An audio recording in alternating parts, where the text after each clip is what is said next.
Howdy folks, welcome to the channel Rockin' the Country. I'm Don. Well, first I want to acknowledge Randall Fryer who sent me this hat from Tootsie's. It's a throwback hat. Tootsie's is in Nashville if you've never been there.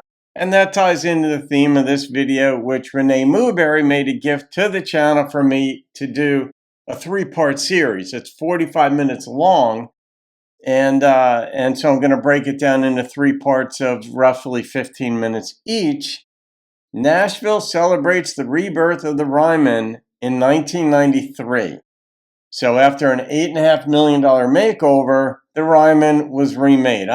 Was there a flood back then? I know there was a flood in the 2000s, but theaters need makeovers every so often. They just do. Now, Renee said, let's see, the actual event from June 28th, 1994 is Nashville celebrates the rebirth of the Ryman. After an $8.5 million remodeling. And Renee sent me the link, and the link is from the Classic Country Music Shows channel. So I'm going to put that link down below because they've got a lot of stuff over there that you may not have seen, certainly that I haven't seen, because they've got a lot of videos that, you know, they've posted on their channel. So out of respect for them and gratitude toward them, the link is below. So Renee, thank you for this gift. For your love of country, for your love of history, for your love of documentaries, because this is going to go in the documentary series playlist, and there are a lot of artists on this one. Alan Jackson, Vince Gill, Earl Scruggs, Marty Stewart, Loretta Lynn, Patty Loveless, and others. So here we go. Roots of Country is a landmark event inspired by a special edition of Life magazine commemorating the first 100 years of country music in words and pictures. Tonight, join country music's brightest stars to celebrate the rebirth of an American landmark. Let it go, boys! We got a brush off a meeting at our brand new church. Brand new church, brand new church. Brand new When church. you thought of Nashville, you know, you thought of the Ryman Auditorium. Just the crown jewel of country music. It's almost like a marvelous guitar that gives off a great tone. It's just a great voice launcher. It's the greatest sound of any building I've ever worked. Well, it's the same Wow. old building, but Is a that the brand sound? new church. Brand new church, brand new church. The Ryman Auditorium with all the wood, with the ambience of the place, with the spirit of the place, it was like one of the members of the band. The first thing I thought about when I heard it was being renovated was I just pictured shows being performed there again. It really does mean something that great music was made there. It means something that Hank Williams stood on that stage. And I think that the spirit of what happened there is still in that place. You have to honor the past. You have to honor where this music comes from. Well, I think it's important for traditions to continue because that's what America is all about. There's just certain things in Nashville that give you chill bumps. And as an artist, walking into the Ryman will definitely give you chill bumps. Deep inside my heart, this is the place I love, the Ryman.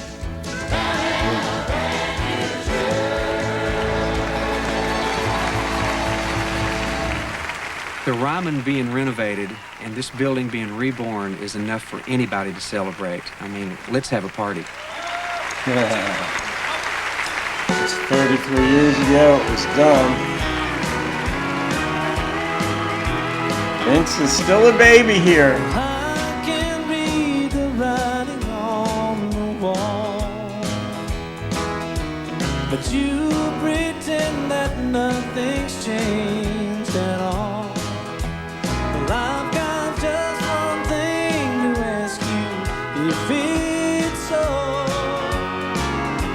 just take your memory with you when you go.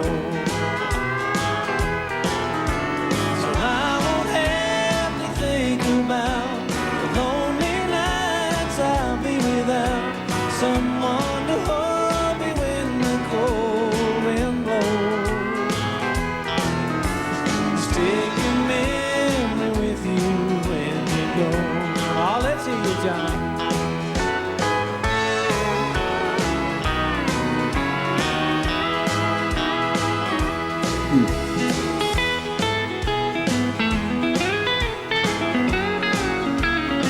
Vince can play guitar.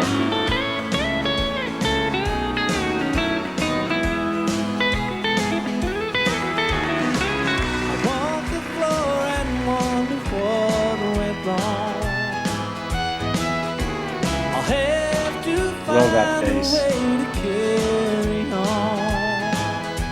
Why don't you leave me for the heartache starts to show?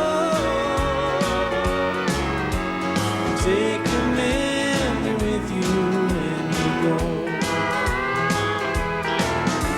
So I won't have to think about the lonely nights I'll be without someone to hold me when the cold wind blows. Just take your memory with you, so I won't have to miss you. Just take your memory with you when you go. Off now, take it away, boy.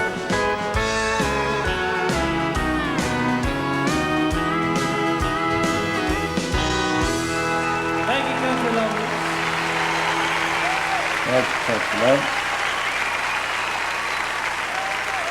Who says you can't go home again?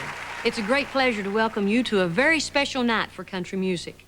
We're here to celebrate our roots and raise the roof with friends old and new here at the historic reopening of Nashville's mother church, the Ryman Auditorium. It was on the stage of the Ryman, the very first time that I saw any of these performers. I mean, I can't walk in the building without feeling emotional. I hate when I hear about old buildings, any old buildings going down. You know, that's what I love about Europe and England. They keep those great old buildings. There was some talk about demolishing it and just tearing it down and that sort of thing. And I'm just so glad to see that that's not happening. It's just the sense of it. I don't know. I think every song that's ever been sung is still here.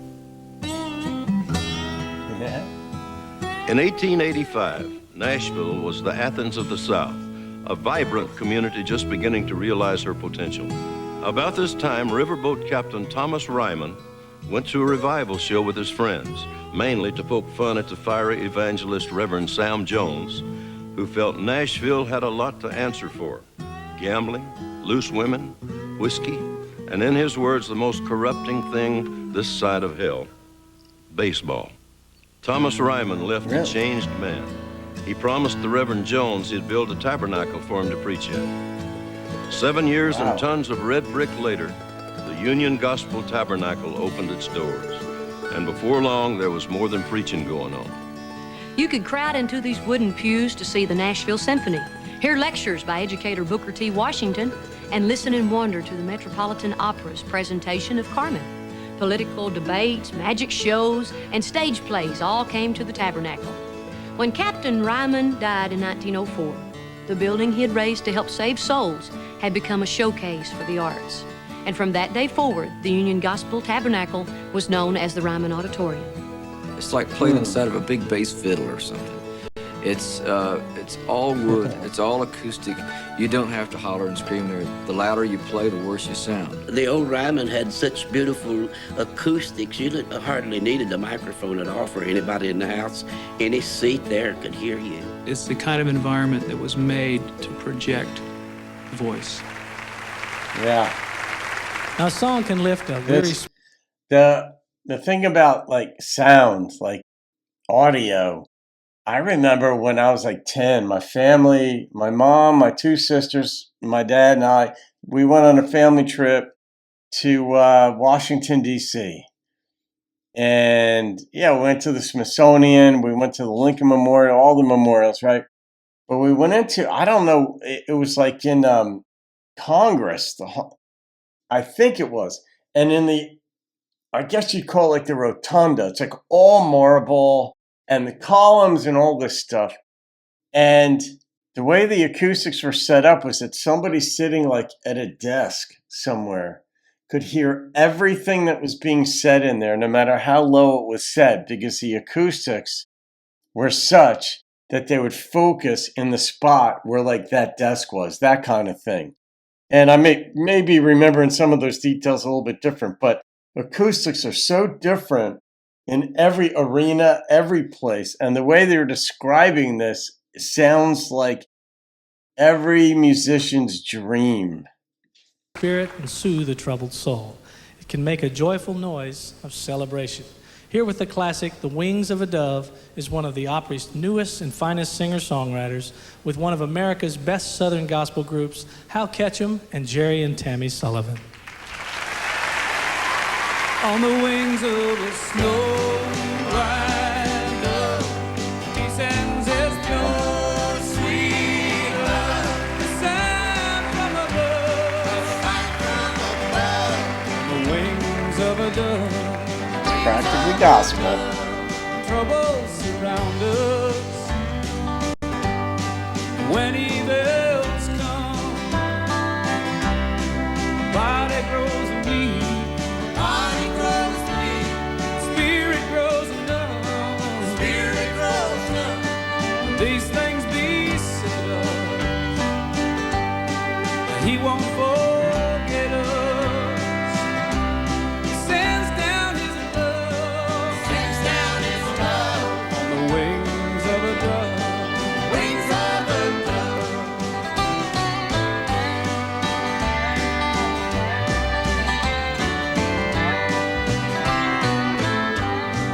When Jesus went down to the water that day, He was baptized. He was baptized in the usual way. Usual way. I was baptized in the River Jordan. God blessed His Son. He sent down His love. Sent down His love on the wings of a dove. Wings of a dove. It was a sign from above. Sign from above on the wings of a dove. Wings of a dove.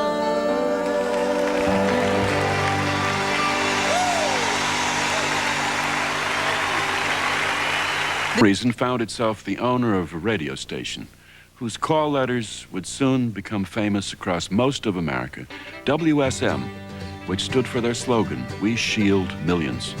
WSM launched a barn dance show, Saturday Night Barn Dance, that presented gospel, quartets, and string bands, jug bands, hillbilly performers from all across the South. WSM hired an announcer down from Chicago, George D. Hay, the solemn old judge. Well, he'd give you the introduction, then he'd put that whistle on, whoop, let her go, boys. By 1927, the barn dance had gotten its name from George D. Hay. He called it the Grand Ole Opry. Fans crowded into the tiny studio at WSM to watch the regulars like Uncle Dave Macon and the great harmonica player DeFord Bailey, who could make his harmonica sound like a railroad steam engine. The tremendous demand for tickets forced the show to move to a series of larger theaters and auditoriums. In 1941 or 1942, depending on who you talk to, the Opry finally found a home it was comfortable in, the Ryman Auditorium. And they came here Saturday nights, summer and winter, to see Roy Acuff, Came down from Birmingham on the Wabash Cannonball. Little Jimmy Dickens, Rod Brassfield, and you could see Minnie Pearl, and Bill Monroe and his Bluegrass Boys. I'll never forget that morning day when Aquafin was called away. I was such a fan of Bill Monroe. He was my hero, he and Roy Acuff. And when I was a kid at home in Missouri plowing in the fields, I would pretend I was them. The biggest entertainment for us was Saturday night in the Grand Ole Opry. You could go up on the top of this hill in Duncan in Oklahoma, and you could pick it up. And I didn't know I've said this before, but I didn't know for years until I moved to Nashville that the Opry didn't have static on it. When you come in the back of the Grand Ole Opry, you would hear Roy Acuff and Bill Monroe and all of them in their dressing room playing their music, the bluegrass stuff, and it was great. And the girls, we didn't have a dressing room. We had to go in the bathroom to dress. Organized pandemonium is how we described it. You just wouldn't believe how cluttered it was, and how many people there would be at just one dressing room. In those days, we were working every day, almost, and we didn't need that much rehearsing, so it didn't take long to get ready. First time I heard Earl Scruggs, it obviously changed my life. Bluegrass music, to me, would not be the sound that it is today without Earl Scruggs. Yeah. Here we go.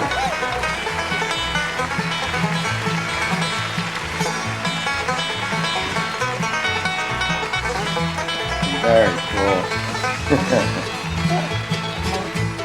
Look how happy everybody is. Great big hole by my shoe. Honey, let me be your salty dog. Let me be your salty dog, or I won't be your man at all. Honey, let me be your salty dog. Salty Dog Cafe.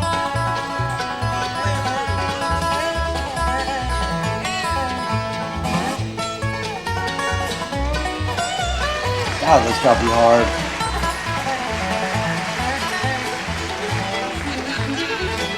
Now look here, son, I know you run down stocking in a white shoe. Honey, let me be your salty dog.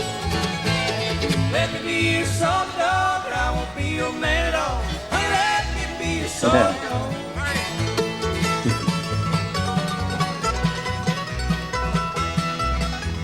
Hardest man in the game.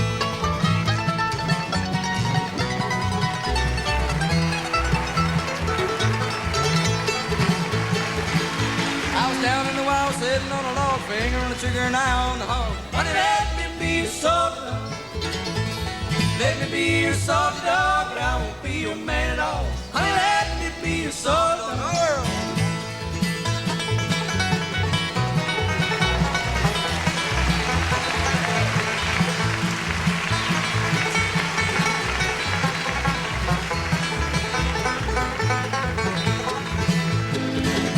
Oh, let me be your salty dog, but I won't be your man at all. Honey, let me be your salty dog.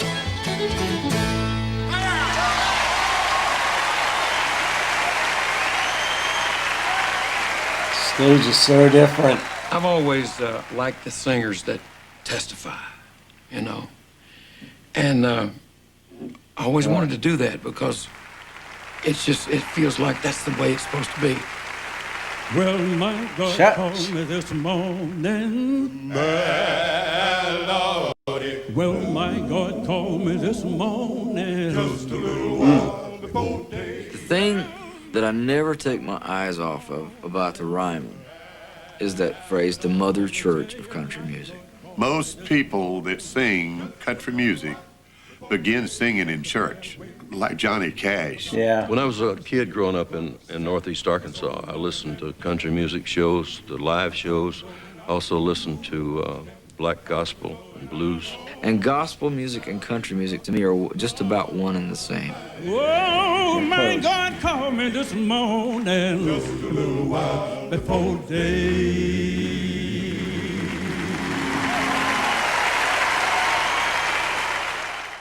All right, that's a good place to stop right there. They just finished a number there. I mean, this stuff is just fascinating. It's history. It's real history. It's the artists when they're younger performing. It's other artists, a couple of which I hadn't heard of, you know. Delbert I'd heard of. I reacted to him, for instance. But some of these, it's just the history, how far back it goes, the artist's experience in the space, their perspective of it, what country music is to them. Brilliant, brilliant stuff. Okay, Renoozles, thank you. Thank you. I know you like the color purple because you're an LSU girl. So, Louisiana, there you have it. All right, guys, we're going to be on to part 2 tomorrow. Have a wonderful day. I'll see you on another video and keep rocking the country. It's almost like a marvelous guitar that gives off a great tone. It's just a great voice launcher. It's the greatest sound of any building I've ever worked. Well, it's the same old building, but a brand new church.